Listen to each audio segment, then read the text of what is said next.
Hello, and thank you for joining us for this webinar on overcoming prostate cancer disparities in care, brought to you by the Association of Community Cancer Centers, or ACCC. My name is Rakia Wangas, Program Manager at ACCC. It is well documented that some populations have better prostate cancer outcomes than others. Addressing these disparities in a clinical practice setting requires the ability to recognize that inequities in care exist and the commitment to provide equitable care to all patients. This is not an easy undertaking, but it is an essential one for any healthcare team. ACCC identified 4 cancer programs that have developed or are developing strategies to overcome disparities in prostate cancer care. Their efforts demonstrate a broad range of approaches to creating change and improving prostate cancer detection and treatment. This webinar will highlight effective community outreach strategies to overcome disparities in prostate cancer care. Joining us today will be representatives from Spencer Cancer Center, Christiana Care's Helen F. Graham Cancer Center and Research Institute, UCSF Helen Diller Family Comprehensive Cancer Center, and the Arthur G. James Cancer Hospital and Richard J. Solove Research Institute at The Ohio State University. The speakers' names and their specific topics for discussion will be displayed at the beginning of their presentations. Please note the speakers will be available to answer your questions throughout the webinar in the chat. Please ensure your chat is set to all attendees so that all can benefit from knowledge sharing. There will be a post-webinar survey, and we would really appreciate your response since it helps us plan future resources. With that, let's get started. Hello, everybody, and thank you for joining us today. I'm Chelsea Kroll. I'm an oncology social worker at the Spencer Cancer Center, part of East Alabama Health System here in Opelika, Alabama. A little bit about who we are in this organization. In the 24 years that I've been here at East Alabama, we've definitely expanded our services and service lines to include now 11 counties for which we provide services throughout our region. Our Spencer Cancer Center is uniquely located about an hour north of Montgomery on I-85, about an hour and a half south of the Atlanta airport. And just to pinpoint it a little bit further, you can see here on the map that our sister city is Auburn, home of the Auburn University Tigers. So a shout out to them and War Eagle. As far as the Spencer Cancer Center, we opened our doors as a freestanding facility in June of 2019. We have radiation oncology housed on the first floor along with our PET-CT department. And on the second floor, we have medical oncology, hematology, our apothecary, our infusion pharmacy, our boutique, and our oncology wellness program. And we continue to provide services as a service line in the Cancer Center, continuing to grow. And in August of this year, we welcomed Dr. Carrie Bevis to our department. When we look at community involvement and the elements of wellness, we value the relationships of partnerships in the community. It's an essential part of who we are and what we do. It's part of our DNA. Whether it's with the American Cancer Society and partnering with them in Relay for Life, or whether we're just providing education and wellness events across the spectrum of healthcare topics, we know that it's valuable to share that information, but also partnering with local schools and universities with students for their practicums, for internships, and their residencies. We know that that's vital also in educating and being partners with those who are going to be our future healthcare providers. And partnerships are also vital in reaching those who may not be able to access care. We look at wellness as a holistic opportunity of care. Wellness doesn't operate in different silos by themselves. We have the mind-body connection, and that cannot be ignored. This is a natural fit for us to work with our faith community nurses and engage with them and partnering with them to offer screenings for PSAs to our underserved communities. And to share more about our faith community nurse program, I'm going to turn that over to Satricia Johnson, who is one of our faith community nurses. Thank you, Satricia. Thanks for that introduction, Chelsea. As she stated, I'm Satricia Johnson, one of the faith community nurses. And I wanted to talk a little bit more about the purpose of the faith community nurses, which is also known as parish nursing. It's an internationally recognized discipline, and we primarily focus on intentional care of the spirit. We also promote holistic health, and we promote preventions or minimalizations of illness. As faith community nurses, we recognize that it takes the interconnectivity between the mind, and spirit to have a whole individual. And with that being said, we purposefully work to make sure that each component of this interconnection is addressed within our communities that we serve. A little bit more about the faith communities at East Alabama Health is we've always been in the business of restoring health and caring for our infirmed and underserved communities. And we know that churches are a place where all socioeconomic aspects of our communities are in one setting. So there's no really disparities within that setting. So we use that as a prime ground to foster those relationships with the folks that are there in our churches. And we also work to serve our communities, build those trusting relationships to ensure that, again, that trust is definitely an essential part of what we do. As the Faith Community Nurses at East Alabama, we started in 2000 with this program here. However, Faith Community is not new. It was started in 1985, and it is present in multiple states and other countries as well. And it's also recognized by the American Nursing Association. The East Alabama Nursing Faith Community Program has 26 faith community nurses, and we serve in 25 different congregations throughout the East Alabama region. Every congregation is a little bit different in what they do, but again, they are an intricate part of that congregation, and building trusting relationships is always important. So I wanted to talk a little bit about one particular program that we do in collaboration with the lab at East Alabama Health, as well as the Spencer Cancer Center. I serve as the host, as a host for an event at my church where I'm currently serving. It's True Deliverance Holiness Church in Auburn, Alabama. And we provide an annual health fair event there at the church. Again, it's annual. We have the congregants that are actively involved in the planning and in the working of this event so that they have some buy-in. And with that being said, the prostate screenings is an intricate part of that program, of that event. And we've been doing this program since about 2010, and we've held it annually. Now, COVID did have a little bit of an impact on that for 2020, but we're waiting to be able to get back at that. So with that being said, we like to develop the program or host the event in a family-oriented type setting. We want it to be fun. We want it to be consistent. I've learned that if you put up an inflatable, the children will come and they will drag their parents along with them. So that's one of our drawing cards is, you know, we have the inflatables and we have the fun things there for the children. And in reference to that, they bring their parents along. And typically with this event, we service about 200 participants. And with that, we may get 40 to 50 PSA screenings. Once the screening is completed, we bring those specimens to the lab at East Alabama, and then they in turn get the results to the Spencer Cancer Center, which is where they pick up. Again, our job is to host the event and to get the participants in, to get that screening. One thing I failed to say is that our church sits in the middle of an underserved, underinsured resident. And so we definitely want to target those people that would normally not seek healthcare.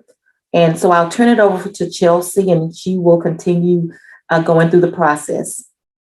Thank you, Satricia. So once the results are received from our lab, I become involved specifically with those gentlemen who are uninsured. If a gentleman is uninsured and would like to be referred to our urology department for further follow-up, I will help make that appointment with urology, let them know the funding source will be from our East Alabama Health Foundation Prostate Health Fund.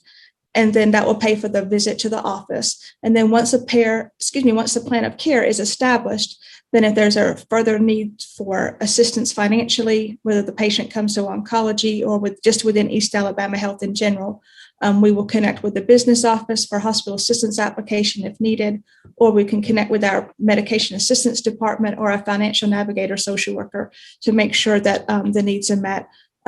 We don't turn anybody away for the ability to pay. And so we always want to make sure that we look at opportunities where we can connect the individuals for services so that we are being more proactive than reactive later on. So once our screening process is complete, then we always like to look at, takeaways for our programs and just services in general. It's always important to establish those strong community partnerships, whether that be your faith community partnership or whether you're looking at leaders who are informal or formal leaders within your communities. Sometimes there are communities that are going to have a specific person, your go-to person for specific reasons, and that's going to be an informal leader. We had a person who was diagnosed with prostate cancer and went through treatment, and he kind of became the champion in his community for prostate screening and health and awareness. And so we partnered with him. He specifically was a gentleman who lived in Tuskegee. And for him, it was important for us to come to him, and absolutely agreed with him. We kind of go meet people where they are. And so I just remember us being in a parking lot, in a McDonald's parking lot, and providing prostate health screenings in the parking lot and meeting the men where they were. It was at breakfast time, at lunch, and it was important, again, to meet him and meet the individuals where they were. And so that was just one of the things that's important to, again, to establish those strong community partnerships, knowing who your stakeholders are. And also another takeaway is to create a safe and trusted relationships. And again, going back to the faith community nurses and being an intricate part of those congregations, not only are we present during the events, we are present every Sunday, every meeting at the churches. And so we're a common face. And we've also have other opportunities, without having the prostate screening, other opportunities to answer questions, check blood pressures, check blood sugars when we have students on hand, so that we are able to build those relationships, building up to the events and making sure that our participants trust us and know that we're going to provide them with good, solid opportunities and screenings. So it's important to look at funding and opportunities and creating those. You may have programs in place already in your communities that provide funding to your hospital or your foundation. But if you don't, then who are those groups that you can go to? Is it men's organizations that you can go to and share your vision of what serving the underserved community could look like, and especially in creating opportunities to bridge those gaps, whether that could also involve high school and universities and colleges in your area that are looking for fundraising opportunities. That could also be partnering with different fraternities on campus. We had an Auburn University fraternity who adopted our prostate health fund and conducted a golf tournament, and the proceeds from that tournament came to us as an organization, and we were able to continue to help provide services for the underserved in our community. And another takeaway is to provide consistency in the programs offered. As you noted, I stated that the health fair that we do at our church has been an annual event since 2010. And this event is put on the calendars, it's promoted throughout the year. I'm enlisting volunteers to get the men there, put up a table, get a prostate screen. So again, we are consistent with those offerings, and I can't stress that enough, that you have to be consistent. You have to have the events lined up, and you have to market those events throughout the course of the year so that you can build up the anticipation and get the participation needed. And finally, we think it's important to implement strong internal and external communication. Internally in your organization, does your organization know what the services and programs are that you offer? How can you help bridge that gap, whether that's through PR and marketing, and also your external communication. Does the community know what programs you have? Again, using your marketing strategies and going to meet people where they are. Perhaps you provide information at a barbershop or at a sporting event. And to kind of piggyback on what Satricia said, a lot of times, if you have children at events, or even if there are women, it's a women's event, women are going to take that information home to the men in their lives and hopefully share that information about prostate health and prostate screenings and how to connect with us if there is a barrier to that. And lastly, just as with any good program, you're going to want to evaluate your program, your outcomes, what your goals are. Are you meeting the needs? Is there opportunity for growth? And kind of just doing your after action report and just making sure that you, again, have strong communication and that you have partnerships within your communities, internally and externally. So those are some of the key takeaways for us. Thank you. Thank you. Hi, my name is Narnika Palmer. I'm manager of the Community Outreach Program at Christiana Care, Helen F. Graham Cancer Center. Today, I'm going to be speaking about outreach strategies to increase early detection through community health outreach and the education program. My objectives are here on the slide. We're going to look at the importance of data to support cancer control efforts, discuss community outreach strategies, and by the end, hope you can identify 2 strategies that were a success for us. Let me start right now with the current state of the data for Delaware. We still continue to have a problem with prostate cancer being the most diagnosed cancer among our males here in Delaware, as in the United States. According to the 2020 Behavioral Risk Factor Survey, we find that we're at 33% of our Delaware males 40 and older reported prostate-specific antigen testing in the last 2 years, compared to the national median, 32%. We did find that we continue to have, Delaware has the highest prostate cancer mortality, compared African Americans to Caucasians, and also the highest incidence African Americans to Caucasians and Hispanics. So let's talk about the history a little bit.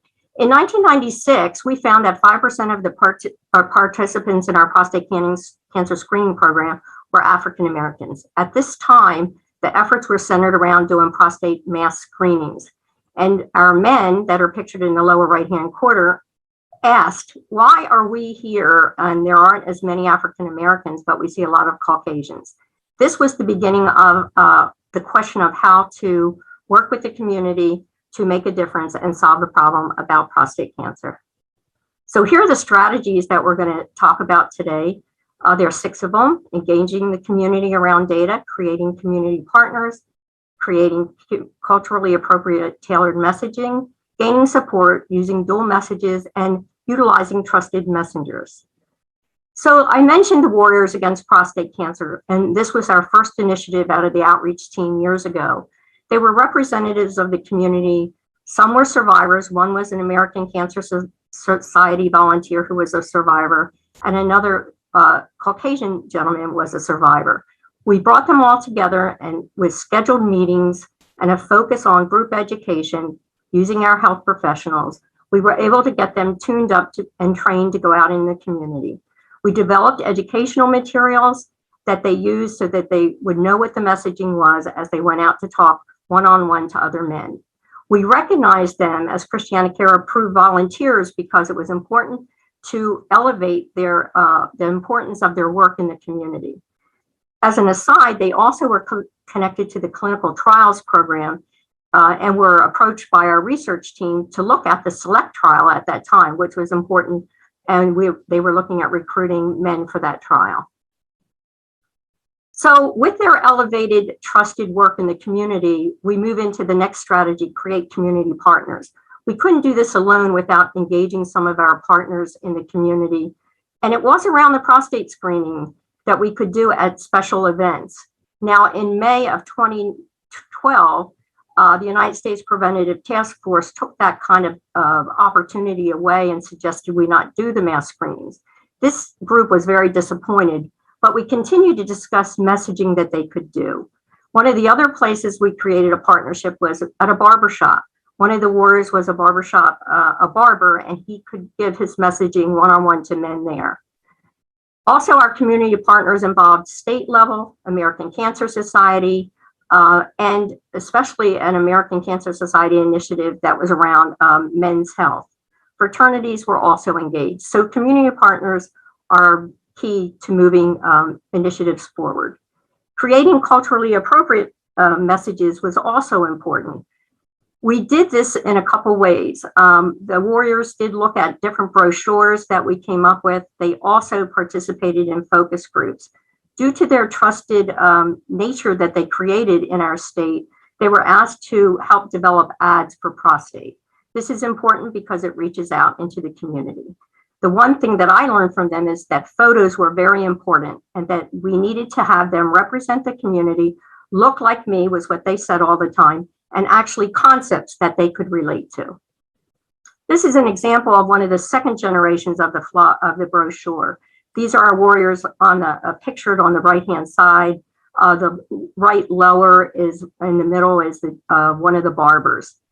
This may not be the best brochure from a literacy perspective, but it did meet a couple of their needs, which was to represent them and give them a tool to use in the community.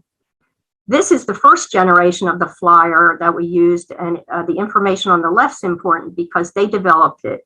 It was father to son, brother to brother, friend to friend, and all they said they wanted to know was, do you know about prostate cancer? Do you know where to get screened? What to do for prostate cancer if you get screened? Learn about clinical trials and ask questions. With this trusted group, then gaining support for any of your initiatives is very important. We had state programs that we tapped into. The Delaware Cancer Consortium is very represented in all of our work here in Delaware. Screening for Life program is breast and cervical, but we added prostate screening, which pays for prostate screening for those that qualify. And Delaware Cancer Treatment Program pays for 2 years of treatment. So when someone's diagnosed, they're not left with the problem of not being able to afford care. We also got a lot of support through the state, and we all worked together for media ads. Using dual messages is important. Once we could not do prostate cancer screenings, this was very disappointing to the men, but we pivoted then to look at adding colorectal screening. So this was looking at men's issues. We found that using the messaging around prostate and adding colon was beneficial because men were confused anyway at the time. So we joined those messages together, and this is something that you should look at. We had campaigns with advertising using the appropriate messages again for colorectal, but we used the Warriors experience for doing those promotional materials. And once again, the Screening for Life was important because we added colorectal to it then. This is an example of the back of the brochure, which has a lot of information, would not be my choice today, but the men wanted to add pictures because they knew that men didn't know the difference in the anatomy. So this was their choice of what the brochure would look like. And like I said, it probably would not be the best choice today for literacy. And the last thing is to talk about utilizing trusted messengers. Definitely, the Warriors were a good example of a trusted message. However, when they were sunsetted because of aging out, one of the things that we needed to do was think of another group that was trusted in the community. That is the community outreach team that I manage. And we have nurses and bilingual Spanish speaker, Mandarin speaking outreach workers. We actually have pivoted to using Facebook for promotores, WeChat for the aging community. We still continue with the Federally Qualified Health Center. And one of our new community events is Health Info on the Go. This is just the last example of pulling all of those strategies together, and we devised the Men's Health and Cancer Conference, where all of the community partners and the Warriors and the state and the city of Wilmington, which is very important, we're all together making this wonderful event for our community. So the impact, when you look at things like this in outreach, you want to look at the Screening for Life program has not a lot of men in it, so we need to work on that. Community health workers model seems to be a good model, but we still need to do more education around prostate and all cancer screenings, especially because of COVID. We tried engaging Women for Men about prostate, but that failed, but it doesn't mean it wouldn't work now. And our health info on the go was COVID paused, as I call it. But we continue to look at new opportunities that I think are on the horizon. A barbershop project was definitely something that we could go back and visit, along with bringing hypertension perhaps and prostate messages. Using photo voice is one of the ways to gain a little bit of insight into advocates in the community. This was a project that was done with 4 advocates where they went into the community and they photographed how they would represent advocacy and what they would do to raise awareness about prostate cancer. The other thing in our state, we have a new website called My Healthy Community. This gives me more data to help me drive some of our outreach initiatives. We also continue to work with our community stakeholders, and COVID has made us really be connected with our stakeholders more than ever. And the last was developed tailored messaging for social media platforms. I'm really interested more and more about this and how we can push these out in the appropriate platforms. We use, like I said, Facebook and WeChat, but I'm not sure what we would use for our men. And our men would have to tell us that. Our community would have to tell us that. So thank you. All right, thank you for having me here. I'm Dr. Narnika Palmer. I'm an assistant professor in the Division of General Internal Medicine at San Francisco General Hospital at UCSF, University of California, San Francisco. Today, I'm going to share one of our initiatives that we've been doing since 2013 and actually talk about some of the groundwork that was laid prior to this. So I'm going to talk about the Prostate Cancer Support Group for African American Men in the Bay Area, a community-led initiative of peer support for and by African American men.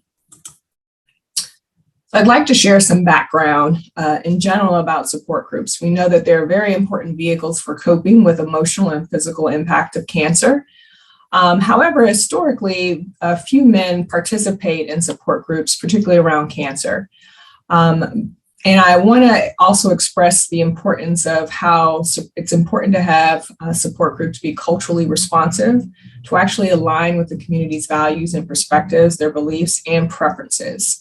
It really gets at this adage of, I don't know you, so I can't hear you. So it's really important to really come from the perspective of the community that you're trying to reach when it comes to support groups. And more importantly, for preferences for African American men have included informal networks of support, such as family, friends, and other kinship. And in this context, this provides an opportunity of sanctuary for dialogue for other African American men, really trying to create a safe space for difficult and very sensitive topics. So before I get into the details of our support group and how we got that started, I want to give a little bit of history of our community advisory board within the UCSF Helen Diller Family Comprehensive Cancer Center. This CAB was actually established back in 2005, and based off of a recent meeting I was in, I believe it's the longest standing community advisory board in any comprehensive cancer center across the nation. But don't quote me on that. But essentially, this CAB was established to really do extensive outreach and engagement of the African American faith community in the Bay Area. And in 2009, a men's health committee was also established within the CAB to really focus on trying to reduce the disparities that we see in prostate cancer in the Bay Area. In 2013, I joined UCSF and was actually approached by one of our community partners at a CAB meeting that requested we establish a support group for African American men. And so in 2013, at the end of the year, I established a sub-planning committee to actually try to launch a support group for prostate cancer survivors, particularly focused for African American men. And in January 2014, we launched bi-monthly meetings to actually figure out the objectives, the format, content, really go through how we wanted to lay this out. And this included a meeting, this meeting included prostate cancer survivors, community leaders that have been engaged in our CAB for the last several years or prior to, and really try to figure out what what's already out there, like what models are out there, what kind of social support theories might be useful and as we develop this, but then also make some decisions about basic stuff, name, the mission, who should be the facilitator, what training is going to be necessary for the facilitator, who is our target audience, where would we want this group to meet, how frequent, and all additional models and topics that we might want to, or structures we might want to have set up and topics we might want to cover, et cetera. And I will say that our committee wanted to have this group, the support group dedicated to Dr. Frankie Stagger Sr., who is the late chair of the CAB. He was one of our original chairs of the Community Advisory Board for UCSF. And after all of this planning that we did in 2014, we launched the support group on September 2nd of that year. This is just a quick snapshot of a flyer that we've been using to distribute to our community clinics, our clinics at San Francisco General, at Highland Hospital, and other hospitals in the area, in the Bay Area, that have high populations of African American men who may be diagnosed with prostate cancer. This group has been meeting or meets every first and third Tuesday of the month, and we've been consistent with that since 2014. And some topics we've covered, the structure that we have set up is that we really set it up so that there's check-ins amongst the men, but then also ensure that we have topics that are covered that are really relevant to them or things that they're interested in. So some things that have been presented have been prostate cancer 101, like just really getting into the details of prostate cancer, things they might want to consider in choosing treatment, how to even communicate with your partner and family member and friends around their diagnosis, of course, sexual function, stress management. We've even done a lot of things around healthy eating and really taken the concept of food as medicine and had chefs come in and actually do some demonstrations on how to cook healthy foods. And also, having basic information around general research that might be happening in the area, such as clinical trials they might want to get engaged in. And then one thing that's really close to my heart is really dispelling medical myths that might come up in discussion to really change the paradigm or thought process of how we view prostate cancer and cancer in general in our community. I want to also add that, this group has been functioning since 2014, and we just celebrated our 7-year anniversary. And last year, in January of 2020, we launched another support group.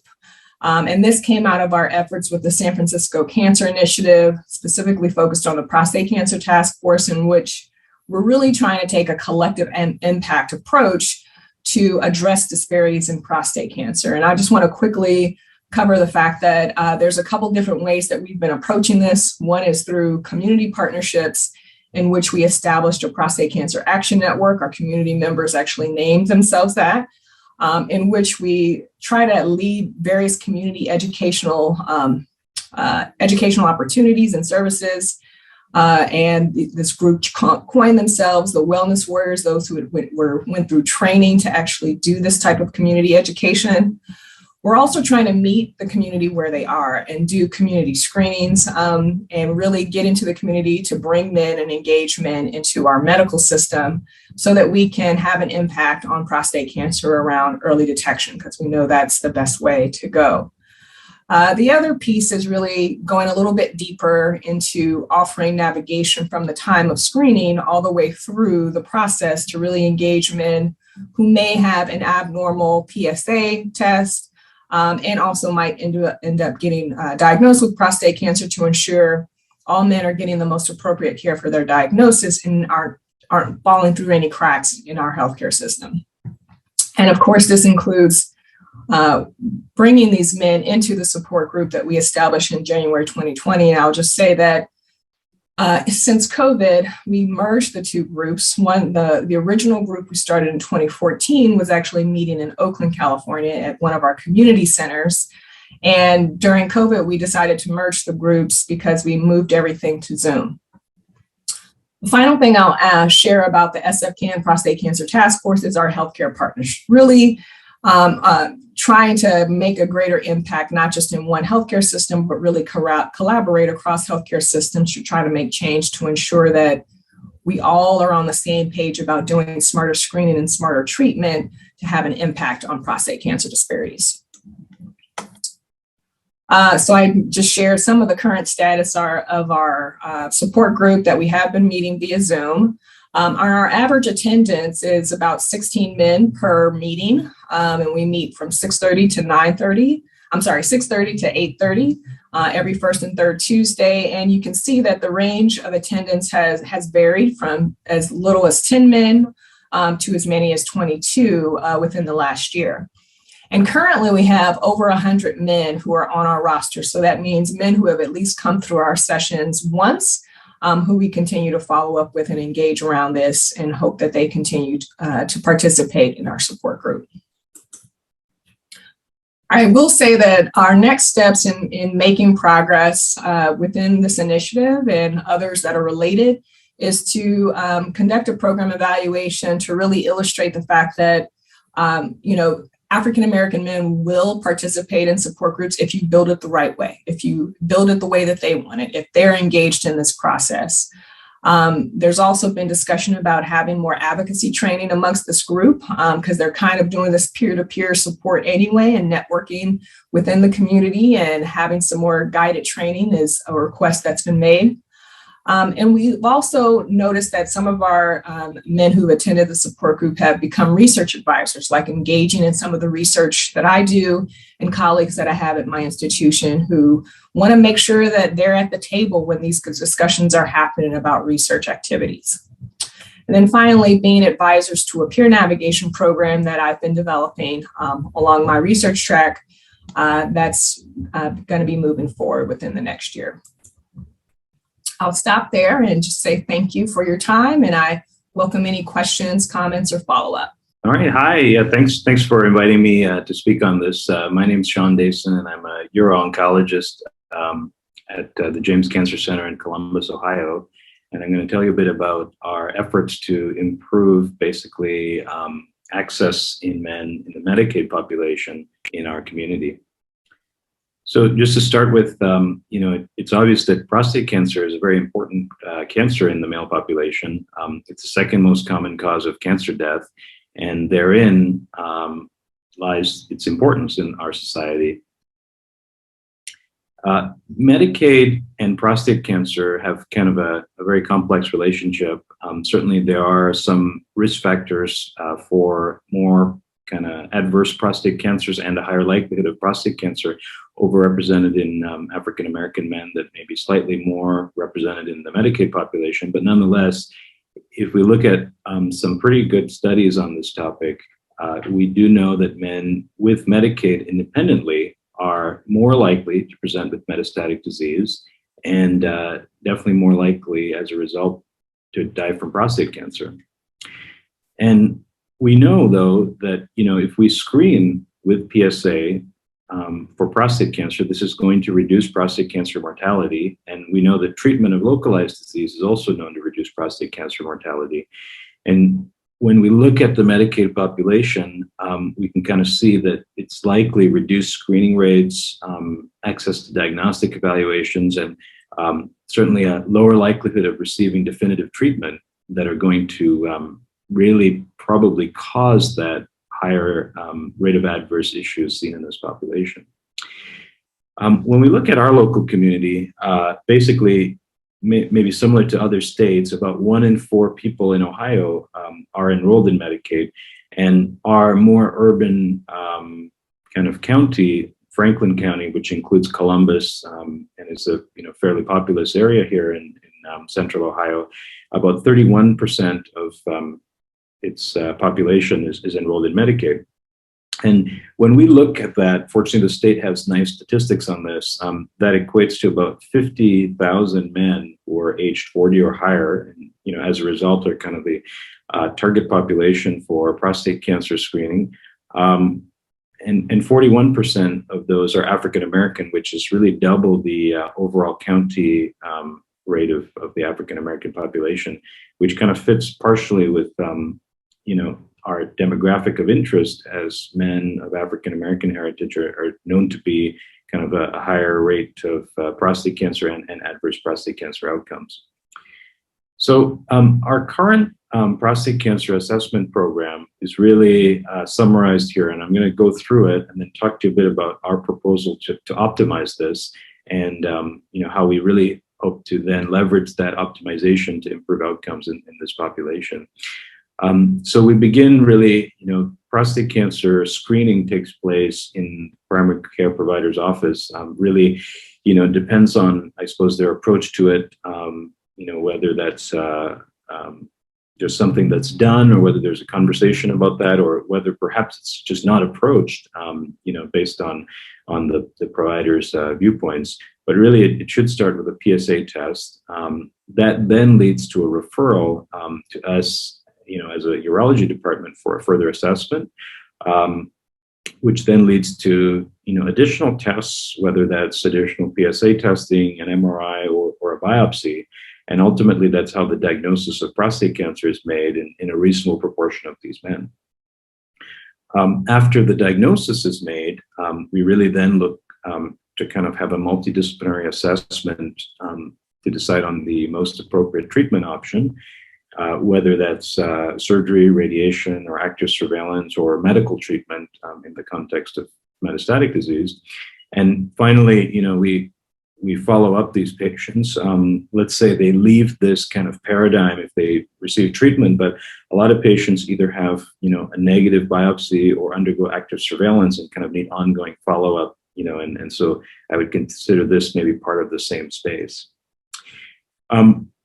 As I mentioned to you, we think that Medicaid patients have some adverse outcomes, and there are many theories as to why this may be, and some of this has been studied in various health services research publications. But at least in our context, I think that we have some data to say that our Medicaid population, as for this visit type, is probably lower than we would expect. If we are saying that in Franklin County, 1 in 3 patients has Medicaid, and for some other visit types, especially in some settings, we're seeing that, then we actually only see about 10% of patients in this visit type have Medicaid insurance.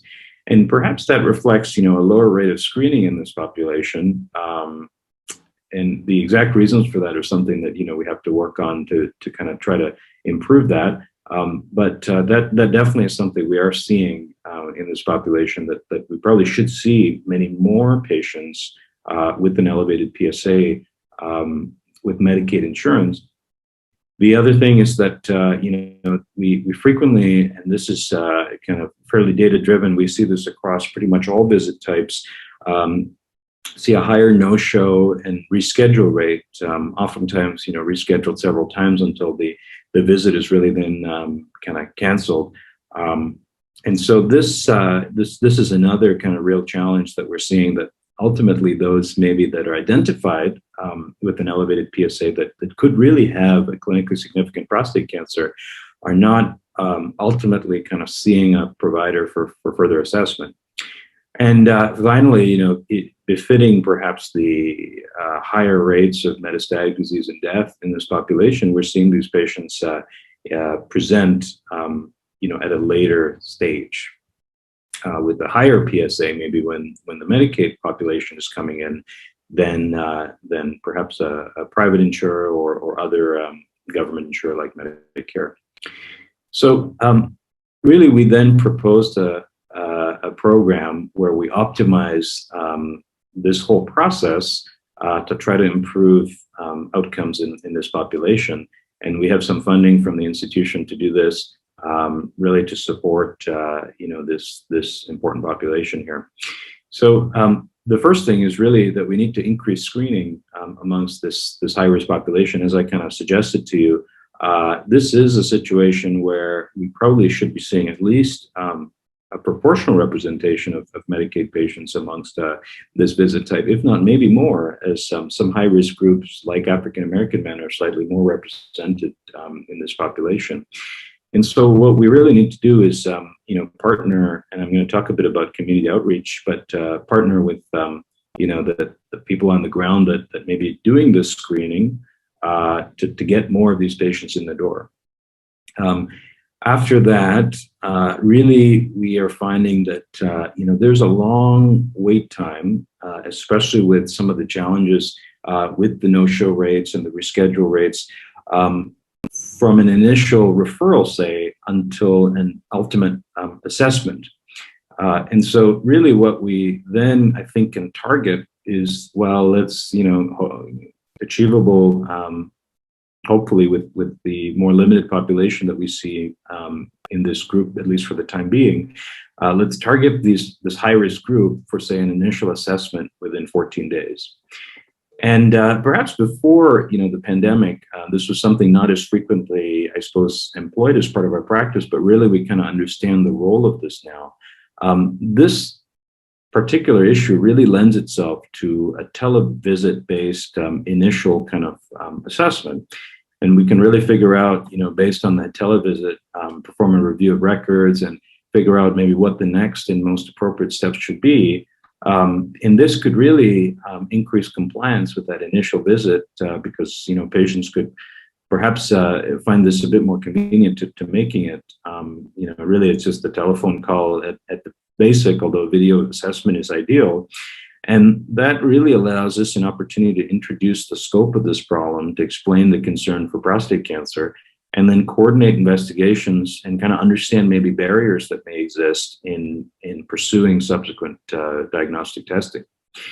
The idea then, when we actually get to the diagnosis stage, is to schedule secondary testing within 30 days, again, really to kind of reflect maybe the higher risk population here that probably has a slightly more timely matter, given the higher PSAs we're seeing in this group and the more significant delays. And then also to provide some options, maybe to address some of the barriers that these patients have in getting to their appointments, to perhaps have different locations for biopsies. We have 3 sites that this can be done, some of which may be much more convenient based on, where the patients live or where they work. And, to provide maybe some more options for times, if really, having a biopsy in the morning is just not a feasible thing for the patients. If we can be a bit more flexible with the time, this might improve compliance also. And so, this extends then, multidisciplinary treatment is very important. I kind of mentioned to you the data, that we have supports this as an important quality metric, but more importantly, we know that patients with this insurance status are much less likely to receive definitive treatment. And so ideally, if we can have these patients all seen by, the best and most appropriate parties once they have a diagnosis, this will likely increase, their ability to understand their options and ideally then increase definitive treatment rates. And finally, follow-up, which is one of the big issues in this population. Once we've, say, done a biopsy, once we've kind of cleared the original suspicion, or, once a patient is on active surveillance, it's critical that we kind of ensure follow-up. And in this space, perhaps the televisit-based assessment can be a very reasonable option to keep this going. And finally, we have very little kind of enrollment of many specific groups, including men of lower socioeconomic status or African-American men in much of our research based protocols. And we are a big research center in this regard. And so the idea then is if we have this focused program, we could potentially offer more access to some of the latest and greatest research protocols and options to these patients also, which is part of the mandate of maybe reforming this program for this population. And so really our goal with this is we want to increase our patient population that have a Medicaid insurance status by 30%. We want to reduce Medicaid no-show rates to 5% or less. And then, finally, we really would like to start using a lot of the quality metrics that are going to be a key factor in the next decade as we kind of shift more towards quality-based healthcare, to say that, let's increase telehealth, let's get these patients in a timely fashion, and, let's also then ensure that these patients are, having appropriate treatment, and namely that's active surveillance use in low-risk prostate cancer and multidisciplinary decision-making for their prostate cancer. And so, a key part of this really relies on community engagement. We have just started this program and received this funding. And so as a result, a lot of the strategies that we're going to employ are in evolution.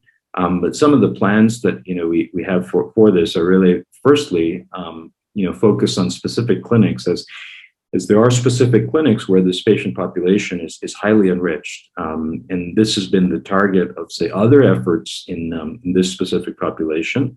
And what we should really do is leverage, that infrastructure that's in place where these patients are already well represented, and increase the, screening rates via that approach. We also will then kind of look at specific providers, and I'm going to talk a bit about that. And then finally, patient level recruitment is going to be really critical for this. So when we think about clinic recruitment, as I commented, there are several kind of clinics, partially because of location, partially because of just the reason that they were set up, that are highly enriched in Medicaid patients, at least in Columbus, Ohio. And I think that, the idea here is that if we can kind of ensure that these clinics are brought into the fold and kind of we work as a partnership with them to ensure that, we have very good access for, say, their Medicaid patients to come in into this program, I think that would be ideal. And, there are other opportunities here, like actually reviewing the entire clinic list, seeing, patients at risk, 40 years of age, especially with family history potentially, or African-American that, maybe have not had a PSA on record, that this could be an important opportunity to have a shared decision-making discussion for, and then perhaps kind of either contacting the patient or contacting the primary care provider and suggesting that. This is something that's currently being done in some of these specifically focused clinics for breast cancer and colon cancer screening. And expansion of this to prostate cancer, I think, is a real natural and important avenue for how this could be done and how our program could successfully grow. And so I think that's going to be a big focus of how we grow this over the coming months.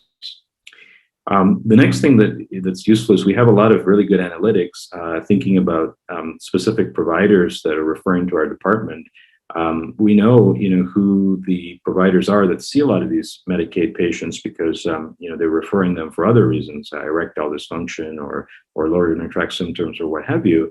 And we have found that, utilizing this, we can kind of see, firstly, how often, perhaps providers in the community are seeing Medicaid patients, but also perhaps how maybe their representation of Medicaid patients is not proportional to their elevated PSA referrals, perhaps suggesting that, their utilization of screening may be low.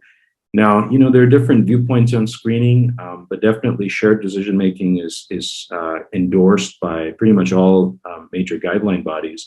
And so this could be an opportunity for just a conversation, with us about, what are their thoughts on PSA screening, and could there be any opportunity where more shared decision-making surrounding this topic could be employed, in these specific patients, especially given, some of the limitations we have in the data surrounding, how screening studies may be applied to African-American men and younger men and men with family history, and the thought that maybe these are actually going to be more benefited by screening potentially.